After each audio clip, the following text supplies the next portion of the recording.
Thank you for having me, and as Matt said, I too kind of feel like I should begin everything with "as you know," so I apologize if I say anything obvious. My observations, as Matt said, I worked at Woolworths from 1985 till about 1992. I didn't realize it when I worked there as a teenager, but it was pre-committee temporary on shelter, a day station in the cafeteria. We saw all kinds of people with mental health, substance abuse, homelessness. It was an affordable place for people who had no other means to be during the day and socialize.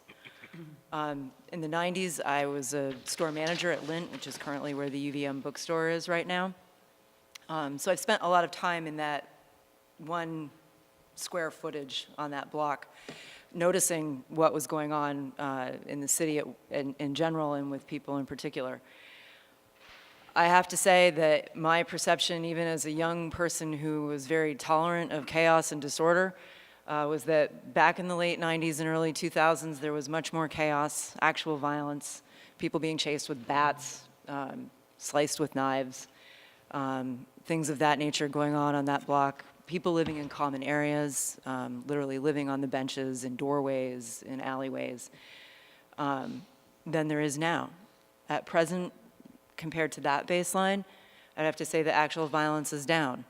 However, quality of life issues and property crime appears to be way, way up.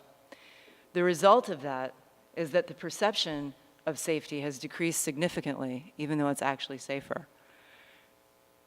What's the big deal about that? The big deal is that perception is often more powerful and more important than what reality is, because that's what we are experiencing every day, and that's what colors our motivations and our decision-making process. So what's caused this perception that things are actually less safe if indeed people are in less harm physically?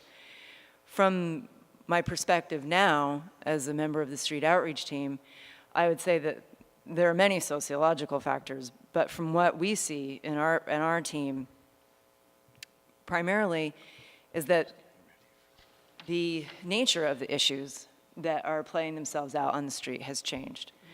In the early 2000s, when the team was first formed, we were able to work to solve concrete issues or concrete problems. When we started in the 2000s, you could say we would have somebody that would have a tangible solution. For example, a person would be sleeping on the bench, they were homeless. Or a person would be trying to blind themselves by staring into the sun while sitting on a bench. Back then, we could refer them to COTS and have them remanded to the state hospital. Today, COTS is always at capacity, and it's not a certainty that the person who's trying to blind themselves on a bench on the mall block at Church Street would necessarily be involuntarily committed to a mental health facility at this time. As I said earlier, it was my personal observation that the actual violence has decreased, but BPD data that Chief Sherling shared with us in the beginning of the summer has also been in line with my perception. Today, according to BPD data, there are less incidents of violence in the downtown, but there are more calls about threatening and aggressive behavior. So who or what is causing this? Oftentimes it's people panhandling legally or aggressively throughout the marketplace. Groups of men lined up on Cherry Street, people congregating near or in parking garages. A lot of these people aren't doing anything wrong, except for the aggressive panhandling, which is an ordinance violation. These are constitutionally protected rights, or constitutionally protected activities. Sometimes it's coupled with people who are drinking or making rude comments, but for the most time, these are not high crime activities that are causing the feeling of danger within our community.